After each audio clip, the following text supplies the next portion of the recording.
May 1965, an American plane designated YF-12A set 4 world records. 1 for sustained altitude and 3 for speed, including a mark of 2,070 miles per hour. While the achievement was hailed in Washington, it did not add any joy to the annual May Day festivities in Moscow.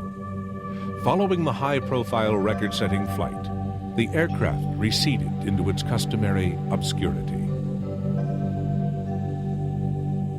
Record-breaking has been the public face of one of history's most mysterious families of aircraft, the Lockheed Blackbirds. These planes were so ahead of their time that radical new methods and materials were developed to build them. The technology they employed and their achievements astounded even the experts of the day. The Blackbirds were so far ahead of their time that they seemed unreal.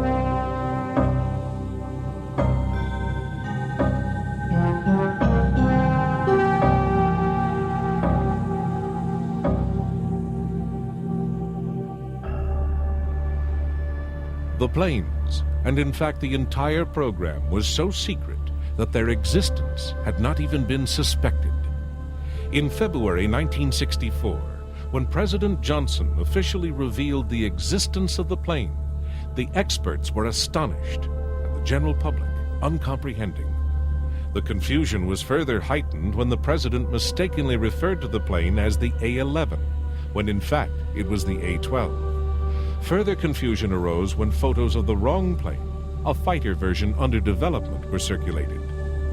4 months later, a third aircraft in the family, the SR-71, was announced.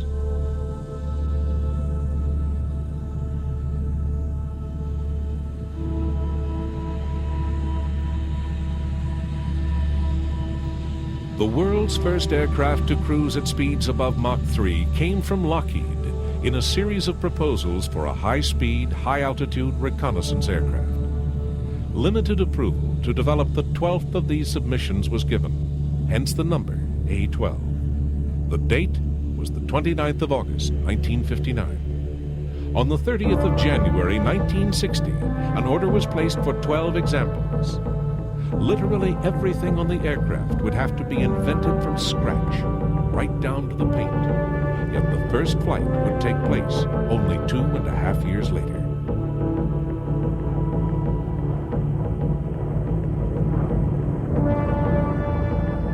The original concept gave rise to 4 models. Following the reconnaissance A-12 version, the design appeared as a long-range interceptor for the Aerospace Defense Command, called the YF-12. The refined reconnaissance version, the SR-71, emerged in 1961. There has also been a smaller espionage drone version, the D-21, which is still almost totally shrouded in official secrecy.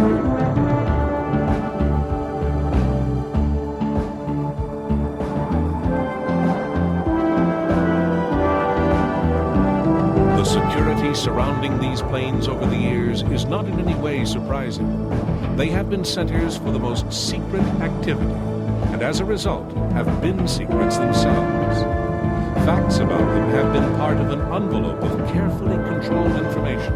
For example, the records they set in 1965 were no reflection of their full capability. The figures were simply sufficient to be radically new marks. This was suspected by some at the time and demonstrated later. The planes have shown more of their capacity and set new records since.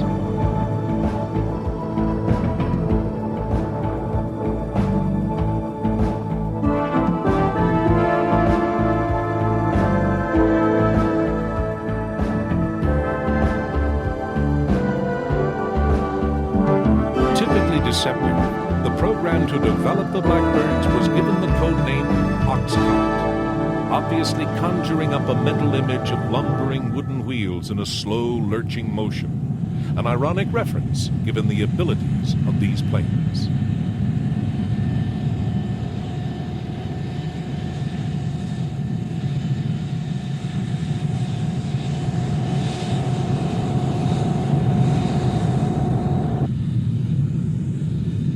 Some figures about the aircraft are available, An SR-71 is 107 feet long, its wingspan is 55 feet, and it stands over 18 feet high.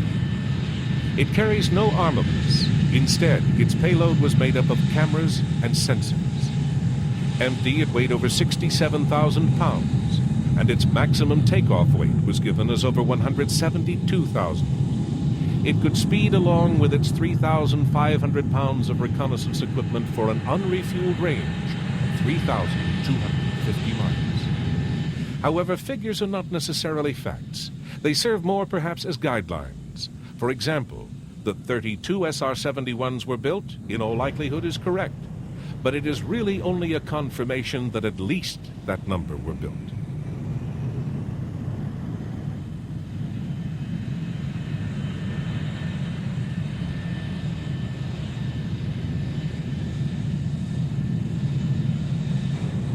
The Blackbirds originated at the beginning of the Cold War, from political needs in an era of growing uncertainty.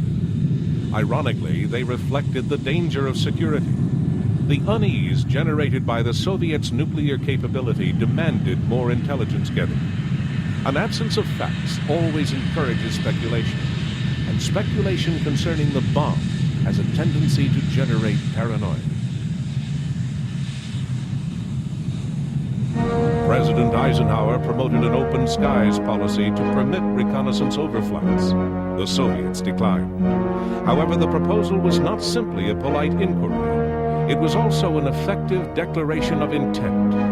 The U.S. would be taking a look at whatever was there, no matter what the residents might think. The nuclear stakes were seen as too high to permit any other course. All that was needed was a plane to do the job. In the early 1950s, the United States had a real requirement to overfly Russia to find out the status of their development of long-range missiles. There was no airplane in the United States or in the world that could safely overfly Russia at that time. Lockheed made an unsolicited proposal to Trevor Gardner, the Undersecretary for Research and Development for the Air Force, on a very specialized airplane. We promised to build within 8 months 20 airplanes for $22 million, including spares, that would do the job required. The program was turned over to the CIA, who then chose Mr. Richard Bissell, an economist, to run the program. Richard Bissell became a very good engineer, and he not only was our director on the U-2 program, but he also followed through with the development of the Mach 3 Blackbird. When I first met Kelly, I had been working for nearly a year for Allen Dulles. I joined Allen's organization early in 1954.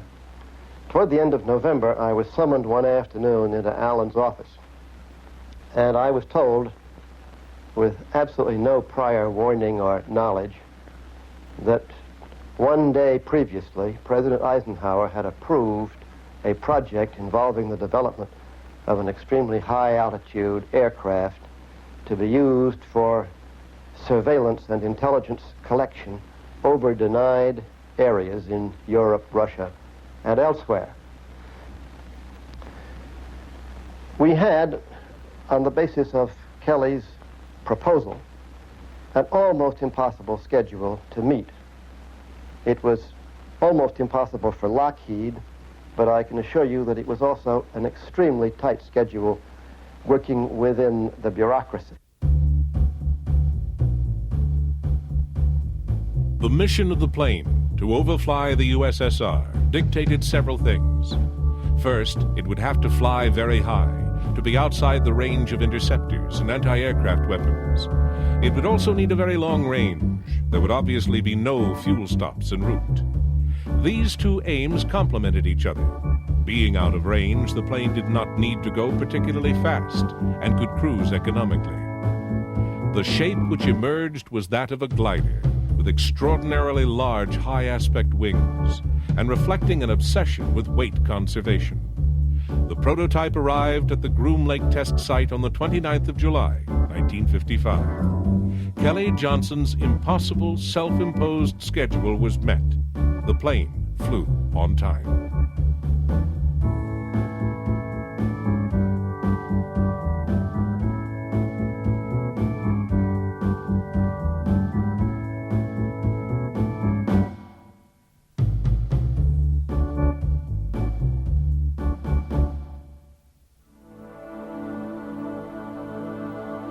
As part of the secrecy, the designation U-2 was intended to give nothing away. The U stood ambiguously for utility. In fact, the U-2 has performed many roles in addition to its primary espionage function, and the word utility has proved over time to actually be a fair description.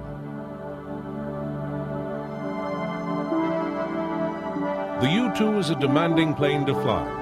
There are many things about maneuvering this powered glider in extremely thin air at great altitude that are not applicable to flying any other aircraft. For example, at altitude there is only a very narrow envelope between its stall speed and its entry into transonic flight, the point at which supersonic airflow over the wings begins. In the U-2 at 70,000 feet, these 2 points were about 12 knots apart. Below 400 knots, you would fall out of the sky looking for denser air. Above 412 knots, your wings might come off. This is a very restricting slot to occupy. Over the years, with increased load and more powerful engines, the gap actually narrowed to less than 5 miles per hour.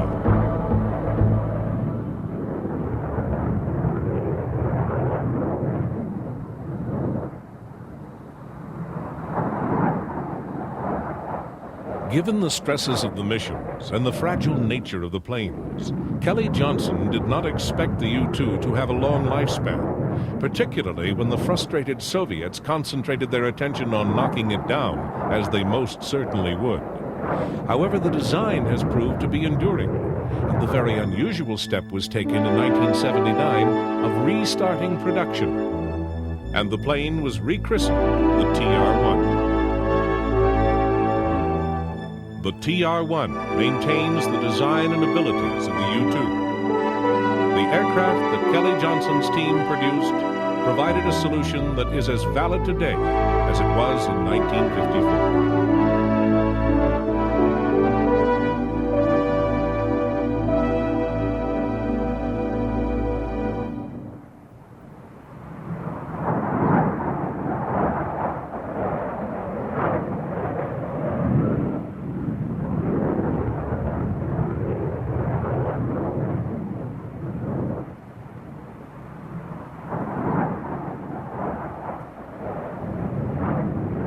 Of course, optical cameras are no longer the primary loads of U-2s or TR-1s, which now fly electronic and communications intelligence missions, using their high-flying capability and small size. But these technological spying measures were not the original reason for the U-2s. And in the 50s, that reason, to overfly Russian territory, carrying cameras and taking photos, was a priority. But as the likelihood of the Russians developing weapons to shoot U-2s down increased, so did the urgency of replacing them. A new plane was needed, one that could fly much faster. If one was no longer protected by being out of range of interception, then one needed to be able to outrun it. About a year after that first flight in 1956, I came to the conclusion that we should start working on the successor to the U-2, because it was clear to me that sooner or later the U-2 would be vulnerable to interception. It was not a matter of simply commissioning the final design and production of an aircraft that was within, although at the edge of the state-of-the-art, as had been the case with the U-2. This time, it was a really pioneering effort.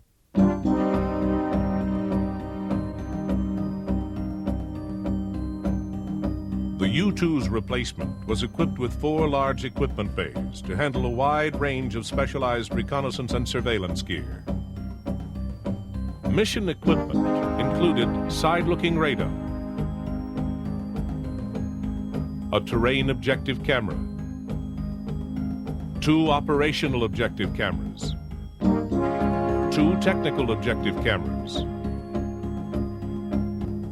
and infrared mapping, mission recorders, and an EMR system. The airframe is essentially a blended body and delta wing built around 2 huge engines. The long forward fuselage performs a number of aerodynamic functions. Its flat profile helps the Blackbird achieve a low radar visibility while retaining plenty of room for fuel and payload. The chines on the fuselage effectively make it act as a lifting surface and help improve directional stability. The enormous engines are positioned midway out on the wing and are housed in nacelles that have unique intake systems to control airflow. This is a critical factor in generating the plane's amazing power. Because of the Blackbird's speed, its wings are very thin, and a large part of their area is taken up with a honeycomb of fuel storage. But most of the fuel is carried in 5 tanks that occupy the majority of the fuselage.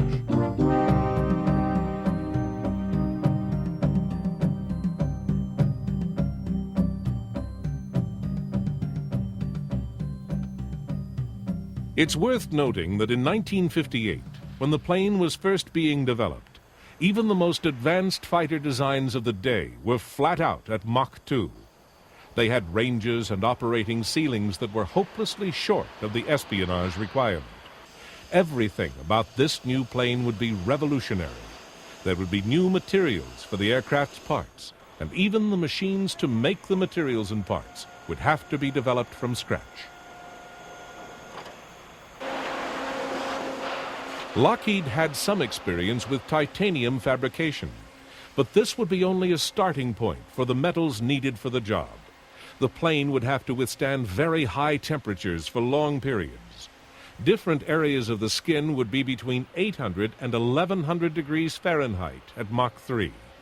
As a result, despite the expense of the material and the research and development costs of inventing it, around 93% of the plane is composed of a titanium alloy.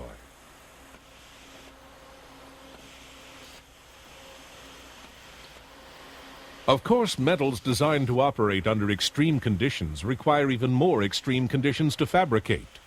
Some of the major parts had to be shaped in a huge press designed to operate at 1500 degrees Fahrenheit. No such press existed before the need for parts for the Blackbird, so it had to be developed. In fact, the company would go through countless experimental processes in developing the aircraft. Many samples were produced, but the standards to be met were so rigid that a high proportion were rejected. Eventually, parts of reliable strength and integrity were produced, but only after much anxious trial and error and an undisclosed but presumably very large expenditure.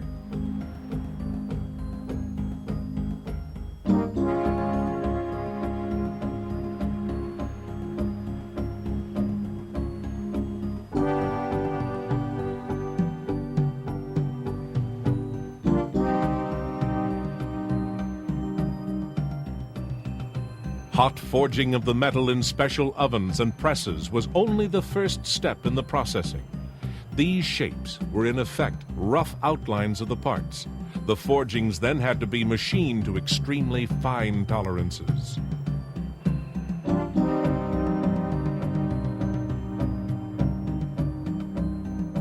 The milling machines were advanced designs, tape-controlled early robots with special cutters developed by Lockheed to handle the metal.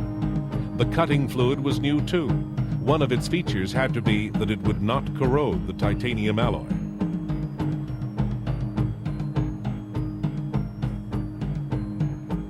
At each step of this plane's development, everything was either new or specifically adapted, right down to the smallest factors and the most routine processes. Finished parts then moved into sub-assembly processes. Once again, everything was affected. Spot welders had to be specially adapted. Normal tools had to be recast in different metal. Nothing could be taken for granted. Early in the project, Kelly Johnson offered $50 to any one of his staff who could come up with an easy problem to solve. The impish humor barely disguises the core truth in the offer.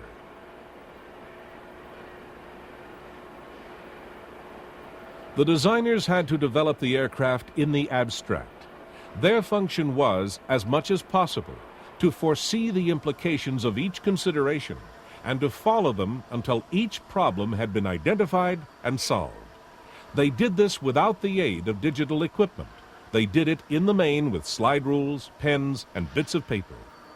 There were many problems that arose, either unseen or half appreciated, during the course of early production. And there were flaws in the original A-12s that were dealt with in later models. However, the project ran very smoothly, and the success of the design team has remained a pinnacle of engineering achievement despite the passage of years.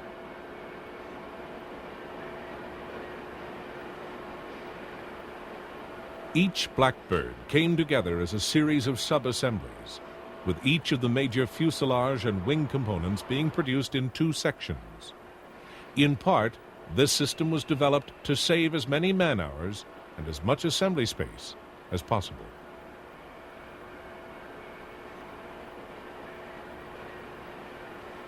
Not only would the skin of the plane be subjected to extreme heat, the same applied to the interior. Wiring, which could be relied on at 900 degrees, had to be developed. The problems and solutions went on.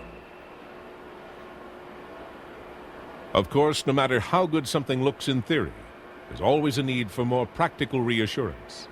A full-scale static test program was conducted.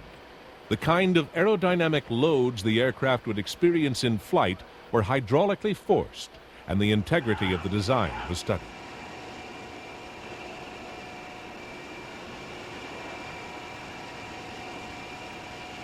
Individual components were also tested to destruction.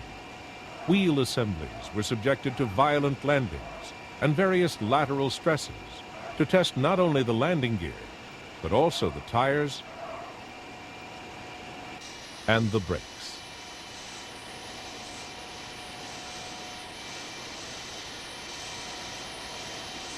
On the 30th of September 1964, the YF-12 became the first of the Blackbirds to be presented to the press. It can safely be assumed that no one turned down an invitation voluntarily. In aviation, this was the story of the day.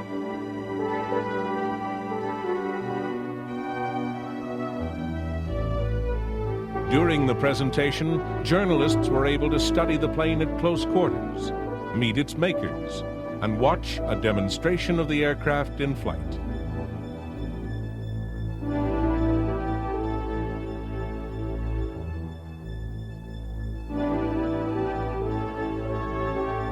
As with many things about the Blackbird, it's difficult to determine where the plane's original concept came from. Kelly Johnson said that at times the early work began as a long-range interceptor, a role the YF-12 was expected to fill. Johnson was adamant that the submission was a serious contender for a fighter contract and not merely a cover for intelligence planes.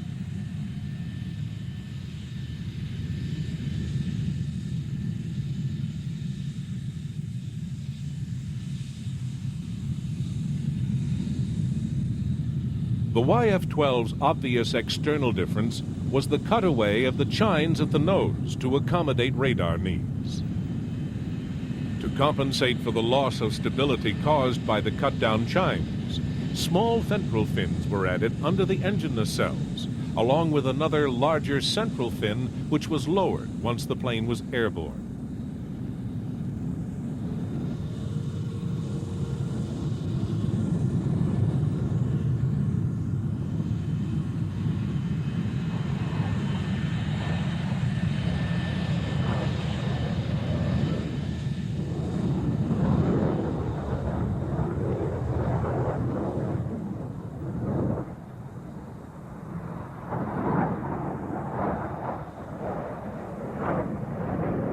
The interception fighter's function is to catch something and shoot it down. When the fighter is flying faster than a bullet, guns are not of much use. rockets capable of launch at Mach 3 did not exist in 1960. So once again, something had to be invented because of the Blackbirds. The Hughes-developed missile system for the YF-12 would later be reborn as the Phoenix system of the Grumman F-14 Tomcat, because the big black plane was never adopted as a long-range interceptor. As a sole-function aircraft, it simply did not fit the prevailing mood.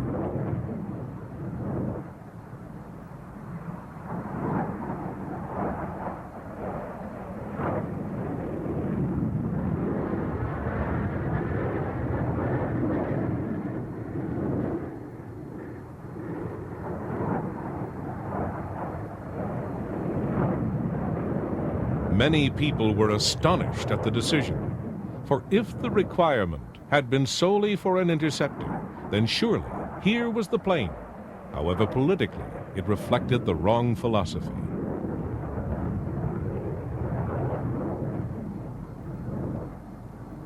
Resentment over the decision lingered for many years.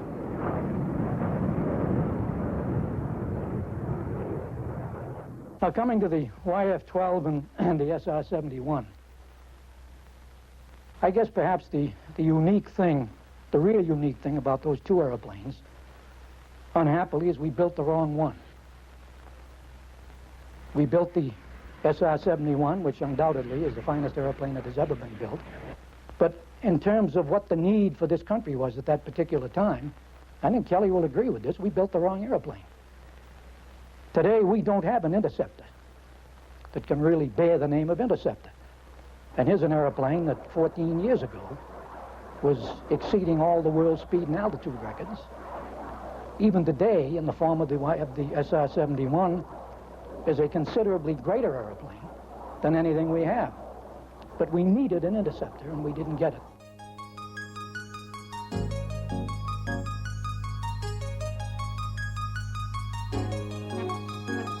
Kelly Johnson had to accept with some bitterness that this masterpiece would not be produced in significant numbers. Only a few would ever be built, and they would be shrouded in the most effective security possible. Limiting manufacture to the SR-71 reconnaissance version ensured the mystery of the Blackbird, whereas the more public role of a fighter version might have allowed the crescendo of worldwide acclaim that the achievement warranted. The SR-71 was announced by President Johnson on July 24, 1964. It came as somewhat of a surprise to Lockheed because the SR-71 was supposed to be the RS-71, or the R-71. The R stood for reconnaissance, and the S, ambiguously, for strike. However, it was decided that the president's name would stick as standing for strategic reconnaissance. The SR-71 took off for its first flight on December 22, 1964. The flight was a complete success. Everything worked, and the pilots and mechanics were happy with the aircraft. The flight testing program proceeded well, most major problems having already been sorted out during the experience of the A-12 and YF-12 projects.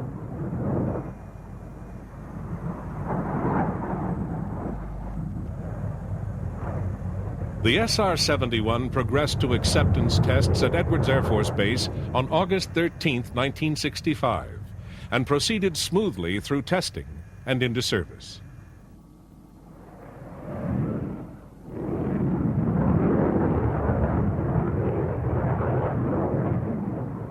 Enough information about the Blackbirds continued to seep out to ensure that they became one of the most famous secrets in the world.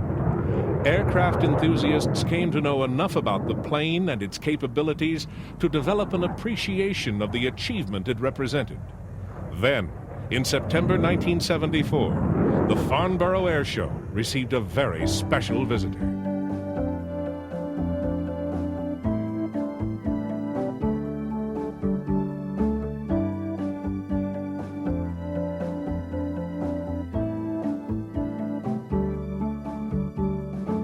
The The SR-71 had flown from New York to London in 1 hour, 54 minutes, 56.4 seconds. Needless to say, this was a record. Aviation enthusiasts turned into fans, and film processors made a small fortune.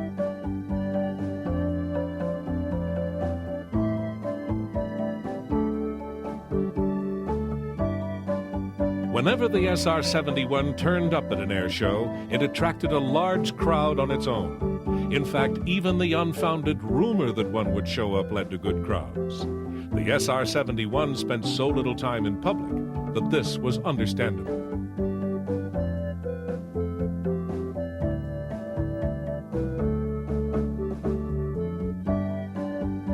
On its way back to the U.S. after the 1974 Farnborough show, the SR-71 set another record, London to Los Angeles in 3 hours and 48 minutes. This included rendezvous for refueling in flight. In terms of local times, it arrived about 4 hours before it took off.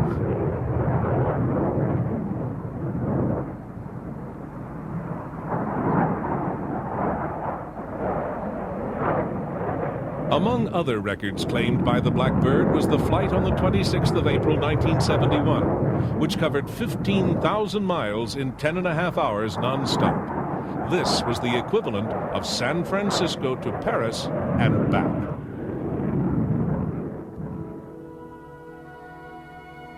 The U.S. Air Force flew its SR-71s with the 9th Strategic Reconnaissance Wing, based at Beale Air Force Base in Northern California. They received their first Blackbirds in January 1966. In the next 24 years, they flew thousands of long-distance missions. Regular deployments were made to bases around the world, and flights covered most of the world's surface.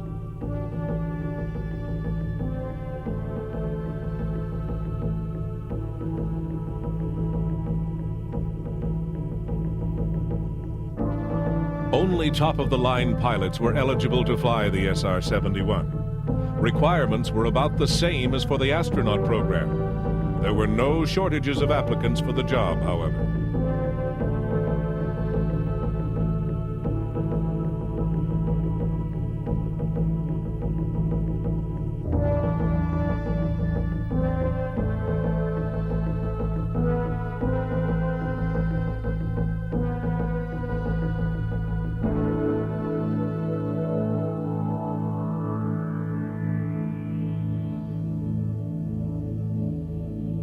There were no fancy escape capsules built into the aircraft. Kelly Johnson figured that the spacesuit the pilot wore was already an adequately controlled environment, and he concentrated on how to get the pilot clear of the plane at Mach 3. The ejection seat and parachutes inevitably had to be specially developed.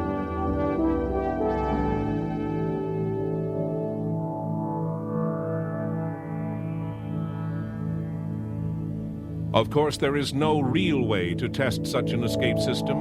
Obviously, you cannot simply take a Blackbird up to Mach 3 at 80,000 feet and shoot the crew out. At some point in the process, you have to accept whatever can be proved in adequate tests and deduce the rest.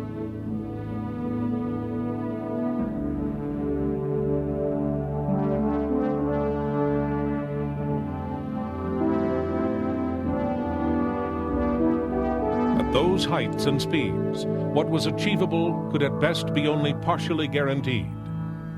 Over the years, at least 11 SR-71s were lost for various reasons, and several crewmen died.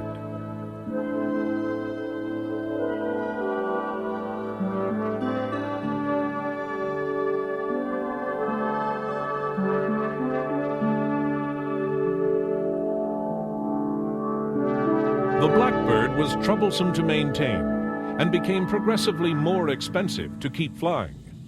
Each airframe had its own personality, a fact that pilots became very aware of. This may in part be due to the nature of the metal. Kelly Johnson asserted that each flight above Mach 3 would effectively retemper the alloy, theoretically giving the planes the strength to go on forever. However, coupled with what was essentially hand construction, this also gave each plane its own characteristics. pilot instruction called for a special training variant. The SR-71 was a plane unlike any other, and simulators and other training aids were little preparation for the real thing.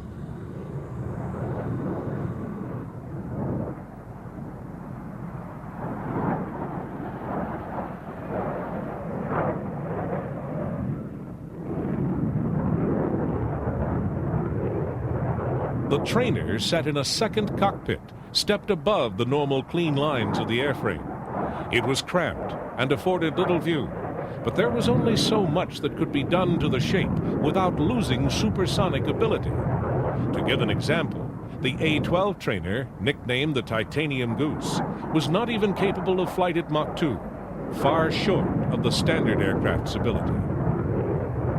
Most of the serious candidates for the job of SR-71 pilot had logged over 3,000 flying hours. There were around 3 jobs a year, and one can only guess at the number of applicants.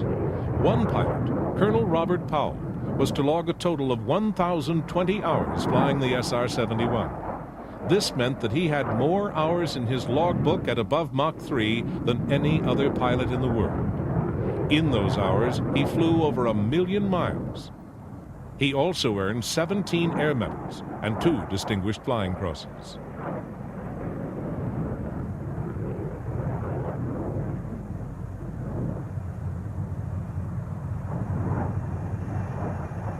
Kelly Johnson led a team of designers that produced a string of remarkable aircraft. From the Second World War P-38 through the P-80, F-104, U-2, and the Blackbird family, his workshop became the most celebrated aviation think tank of all time. The designs produced were always adventurous, but practical assessments of the problem to be overcome. As an engineer, he was courageous, and as a team leader, he was a dynamo. He expounded simple virtues in a world of complicated considerations. It appears to have been his belief that his greatest achievements were in getting the best out of his subordinates. His only experience in supersonic flight came in the A-12 trainer. For the father of so many remarkable aircraft designs, this was surely an experience he would savor for many years.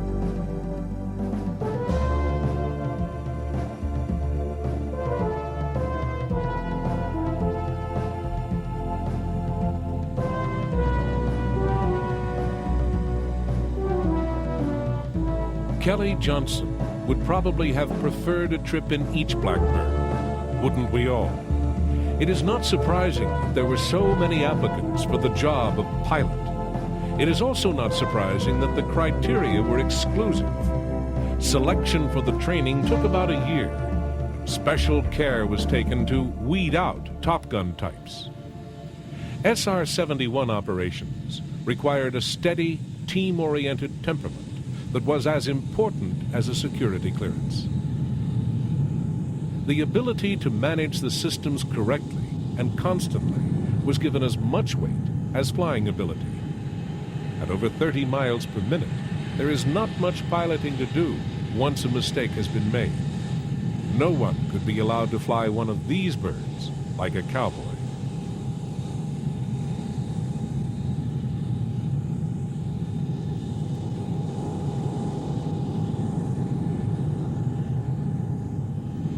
A critical key to the Blackbirds had been the development of a fuel that would not burn simply because of the heat in the tanks, which, like the rest of the plane, got very hot at high speed. In addition, unlike virtually any other fuel, it had to be burnable at extreme altitude. Once the fuel had been developed, other problems seemed small by comparison. Soon after each takeoff, the plane refueled.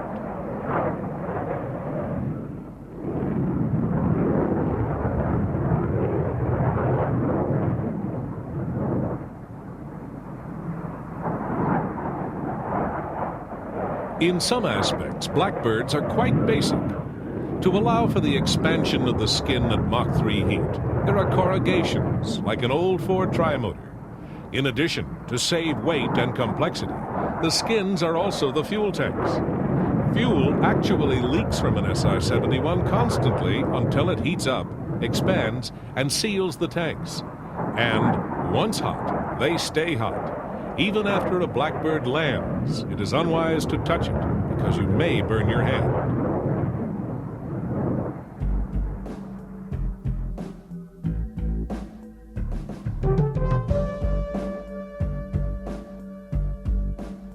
Time did not pass these planes by. Admittedly, the pilots continued to face a traditional array of round dials, but the surveillance system cockpit became home to a procession of advanced technologies. As computers became smaller, the functional capabilities of these big spies increased. They already presented the peak of operational capabilities. An SR-71 can survey 100,000 square miles of territory per hour. That has been a fact for a very long time. What it can glean from that area, in that hour, has, during its lifetime, increased considerably. When work on the Blackbirds first started, a basic fact to be accepted was that normal tools, which are coated in cadmium, would cause corrosion of the titanium alloy. Normal tools were out. This aircraft was a major step forward, and everything changed. Or did it? Kelly Johnson probably thought that he was starting a new technological race, that the next generation of aircraft, worldwide, would be Blackbirds of some sort or another, that the next step to higher speeds, or perhaps more refined maneuverability, would push past the new marks that his masterpiece had created.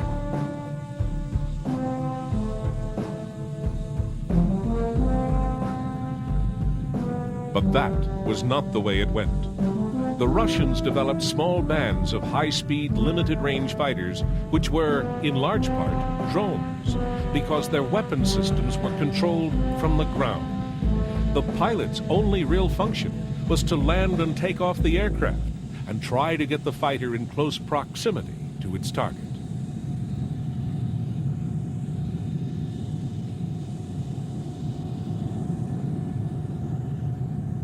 Apart from Soviet attempts at interceptors, Kelly Johnson's masterwork continued to rule the skies. What the CIA and U.S. Air Force did with them remains very secret.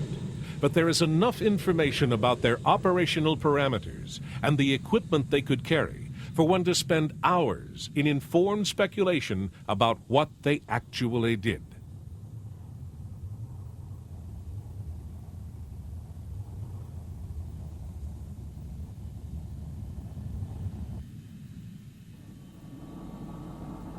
Back when Kelly Johnson's design team set to work on the problem of a U-2 replacement, they studied anything that could be considered a possibility. Among their early work was a proposal for a hydrogen-powered space aircraft, which Johnson described as a big flying vacuum bottle. This was well outside the technical ability of the time and was dropped. The plane that evolved bore no resemblance to a vacuum bottle. Super sleek and futuristic, the A-12. It should also have been outside the technical feasibility of its era, but has flown into history as one of the greatest achievements in engineering and one of the greatest aircraft ever constructed.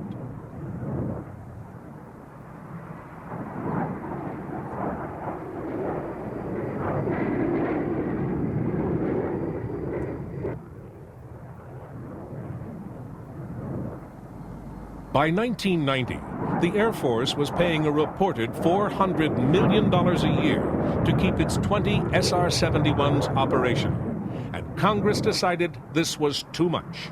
The allocation was canceled. The Blackbirds were doomed.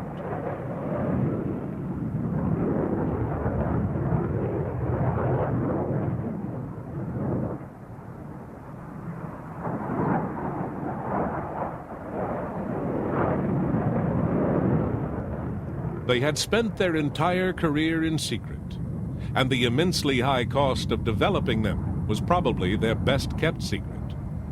Sometime in the next century, information about them may be released. Until then, much about the SR-71 remains a mystery.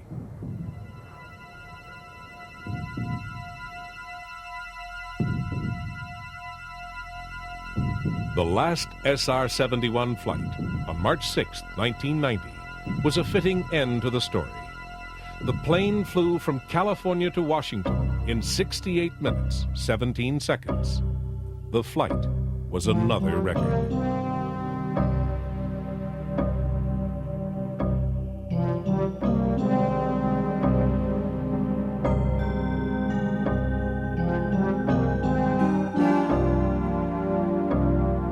There has been no other plane like the Blackbird. There probably never will be. If a major factor in establishing the greatness of an achievement is to compare it with its contemporaries, to what do we compare the Blackbird? Certainly nothing else of 1958 vintage, and nothing that has been produced since. The Blackbird stands alone and is probably the greatest aircraft ever built. That, at least, is not a secret.